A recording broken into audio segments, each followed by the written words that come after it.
और दुनिया पर एक बार फिर परमाणु युद्ध का खतरा मंडराने लगा है। ईरान और इजरायल के बीच टेंशन इतनी बढ़ गई है कि जंग जैसे सूरत हाल पैदा हो गए हैं। ईरान ने आरोप लगाया कि इजरायल की खुफिया एजेंसी मोसाद ने उसके परमाणु संयंत्र पर साइबर अटैक किया, जिससे उसे भारी नुकसान पहुंचा है। हालांकि इजरायल ने इन आरोपों से इनकार किया है, लेकिन इसी बीच खबर आई है कि इजरायल के एक जहाज को निशाना बनाया गया और उस पर मिसाइल दागी गई। जानकारों की माने तो ईरान और इजरायल जिस तरह से एक दूसरे पर हमला कर रहे हैं और ईरान परमाणु बम बनाने की कोशिश कर रहा है, उसे आने वाले दिनों में जंग छिड़ जाए तो हैरानी नहीं होगी।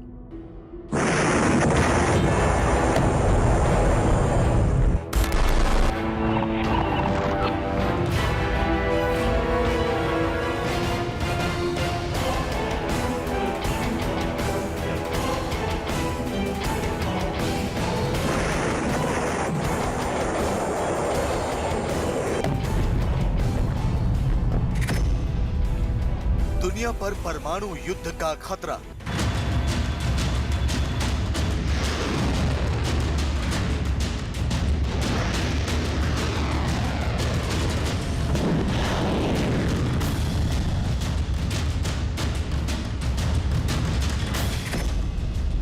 तबाही का काउंटडाउन शुरू हुआ।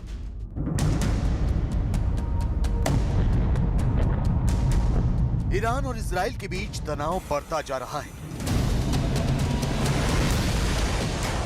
दोनों देशों की आक्रामकता बढ़ती जा रही है। इनकी पुरानी दुश्मनी बहुत जल्द परमाणु युद्ध की शक्ल अख्तियार कर ले तो हैरानी नहीं होगी। लेकिन खतरे का सबब तो यह है कि ईरान और इजराइल के बीच जंग छिड़ी तो इसके सदमे दुनिया आ जाएगी।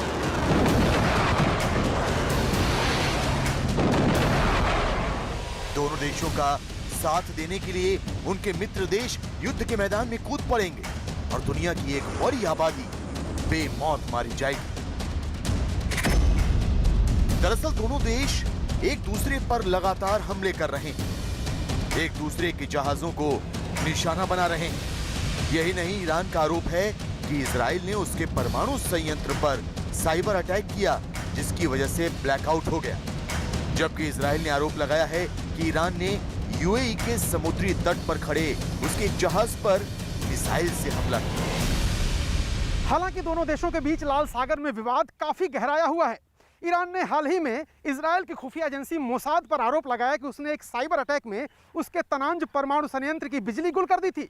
खास बात यह है कि यह अटैक तब हुआ जब कुछ घंटे पहले ही ईरान के राष्ट्रपति हसन रूहानी ने तनांज परमाणु संयंत्र में एक नए सेंट्रीफ्यूज का उद्घाटन किया था। ईरान की सरकारी मीडिया की रिपोर्ट की बात अगर माने तो इस हमले में काफ़ी नुकसान हुआ है और इस संयंत्र की यूरेनियम संवर्धन यानी परमाणु बम बनाने की क्वालिटी वाला यूरेनियम बनाने में कम से कम 9 महीने का वक्त और लगेगा।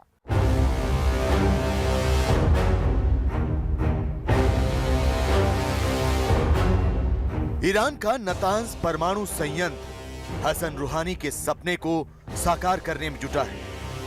वैज्ञानिक दिन रात काम कर रहे हैं ताकि ईरान एटमी ताकत के रूप में खुद को स्थापित कर सुपर पावर अमेरिका का मुकाबला कर सके। तो नातांज परमाणु संयंत्र में हाई क्वालिटी वाला यूरेनियम तैयार किया जा रहा था। खुद हसन रूहानी ने पिछले शनिवार को इस परमाणु संयंत्र में एक नए सेंट्रीफ्यूज का उद्घाटन किया था, लेकिन चंद घंटों बाद ही कुछ ऐसा हुआ जिससे ईरान सहम उठा।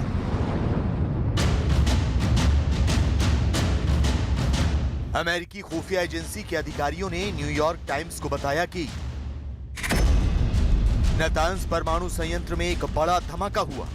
इससे जमीन के अंदर बने संयंत्र के भीतर स्थापित सेंट्रीफ्यूजों को बिजली पहुंचाने वाला पावर सिस्टम पूरी तरह बर्बाद हो गया। एक अनुमान के मुताबिक इस धमाके के बाद फिर से परमाणु बम बनाने की क्वालिटी वाला यूरेनियम तैयार करने में कम से कम 9 महीने लग जाएंगे। जबकि ईरान के विदेश मंत्री जवाद जरीफ ने कहा है कि यहूदी समर्थक ईरान से बदला लेना चाहते हैं, लेकिन ईरान ऐसा होने नहीं देगा और इजराइल से उसकी हरकत का इंतकाम जरूर लेगा। अभी जो कुछ लास्ट वीक में हुआ नातांज में जो फैसिलिटीज़ के ऊपर हुआ, उससे पहले जो एक ईरान के एक शिप के ऊपर अटैक हुआ जो लाल सा खाड़ी में खड़ा हुआ था, तो इन सब चीज़ों से सीधा सा ये है कि मोसाद अपनी तरह से इस बात को, इजराइल अपनी तरह से इस बात को चाहता है, और दूसरा ये अमेरिका को ये बताना चाहता है कि हमारे लिए हमारी सिक्योरिटी जो है वो सबसे ज़्यादा इम्पॉर्टेंट है और हम ईरान को किसी भी हद तक ये लेने नहीं देंगे। तो इन साइबर अटैक से होता क्या है कि कुछ महीनों के लिए या कुछ साल के लिए आपकी जो न्यूक्लियर एनरिचमेंट फैसिलिटी है या उसकी पोटेंशियल या पॉसिबिलिटी है वो थोड़ी कम हो जाती है। तो लेकिन सवाल ये कि ईरान के नातांज परमाणु संयंत्र पर हमले का आरोप इजराइल पर ही क्यों लगा?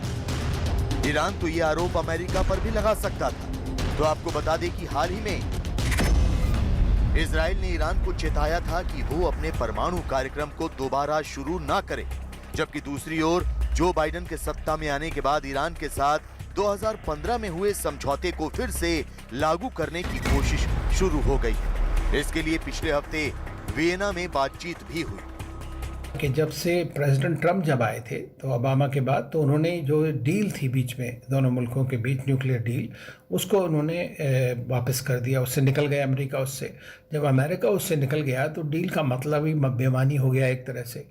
तो यूरोपियन कंट्रीज़ ने काफ़ी कोशिश करी कि किसी तरह से हम इसमें चलते रहें, और फाइनली अब जब बाइडेन एडमिनिस्ट्रेशन आया है, तो क्योंकि ये उन्हीं के टाइम की डील थी, उन्होंने कहा कि हम इसमें वापस आएंगे। तो इसलिए अब ईरान को तो ये थोड़ी होप बंधी हुई है, लेकिन वो अपने टर्म्स भी चाहता है।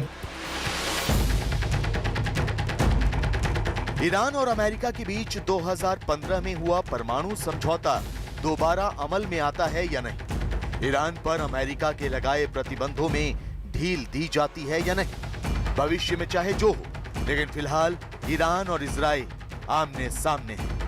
नातांज परमाणु संयंत्र पर हमले से ईरान तिलमिलाया हुआ है और इजराइल की खुफिया एजेंसी मोसाद के कथित साइबर हमले के बाद ईरान ने कहा है कि अब वो पहले से कहीं ज्यादा ताकत के साथ परमाणु बम बनाने की क्वालिटी वाला यूरेनियम तैयार करेगा।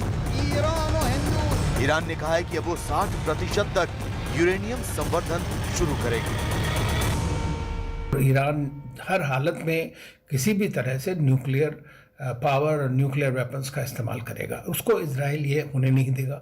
उन्होंने ओपनली, उनके लीडर्स ने ये बात कही है, और इसी के चलते वो क्या करते आए हैं पिछले कई सालों से, अगर आप देखें, और पिछले साल तो ख़ास तौर से उन्होंने ना ही उनकी फैसिलिटीज़ पर साइबर अटैक्स करे हैं, बल्कि उनका एक सबसे बड़ा साइंटिस्ट होता था मिस्टर फाखरीजादे, उनका असैसिनेशन भी हुआ, और उसके लिए वो मोसाद को, वो इजराइल को जिम्मेदार ठहराते हैं ईरानियंस।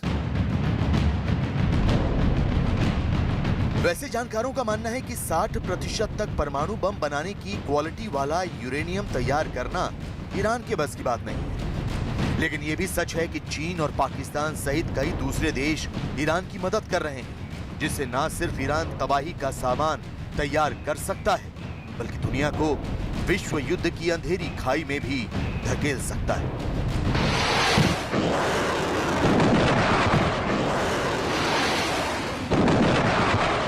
ईरान हद से गुजर जाना चाहता है। इजराइल से उसकी दुश्मनी बढ़ती जा रही है। तो खबर आई है कि ईरान ने इजराइल के एक जहाज पर मिसाइल से हमला कर दिया है। इजराइल का आरोप है कि ईरान ने नातांज परमाणु संयंत्र पर हुए हमले का बदला लेने की कोशिश की है। इजराइल की एक कंपनी के जहाज को यूनाइटेड अरब अमीरात के फुजैरा बंदरगाह के पास निशाना बनाया गया। ईरानी मीडिया और इजरायली टेलीविजन चैनल ने इस हमले की जानकारी दी। इजरायली मीडिया ने एक सैन्य अधिकारी के हवाले से बताया कि जहाज पर हमले के पीछे ईरान का हाथ था। अधिकारी ने बताया कि यह हमला मिसाइल से किया गया था, लेकिन इस हमले में कोई भी घायल नहीं हुआ और जहाज अपने आगे के सफर पर निकल गया।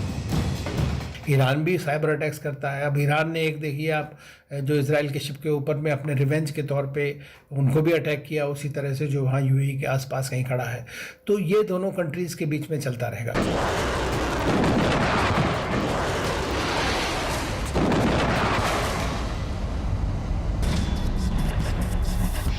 ज्यादा दिन नहीं बीते, अभी पिछले महीने ही ईरान के एक जहाज पर भूमध्य सागर में हमला किया गया था। इससे 2 सप्ताह पहले इजराइल के MV हेलियोस रे जहाज को ओमान की खाड़ी में निशाना बनाया गया।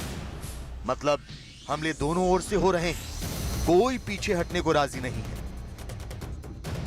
ईरान के परमाणु संयंत्र पर साइबर अटैक के बाद जिस तरह उसने प्रतिक्रिया दी है, उससे तो तनाव और बढ़ने के आसार हैं। कयास लगाए जा रहे हैं कि अब इजराइल कुछ और कदम भी उठा सकता है। इजराइल के प्रधानमंत्री बेन्यामिन नेतन्याहू ने कसम खा ली है कि उनका देश ईरान को कभी परमाणु हथियार बनाने नहीं देगा, और अगर ईरान ने परमाणु बम बनाने की कोशिश की तो उस कोशिश को कामयाब नहीं होने दिया जाएगा।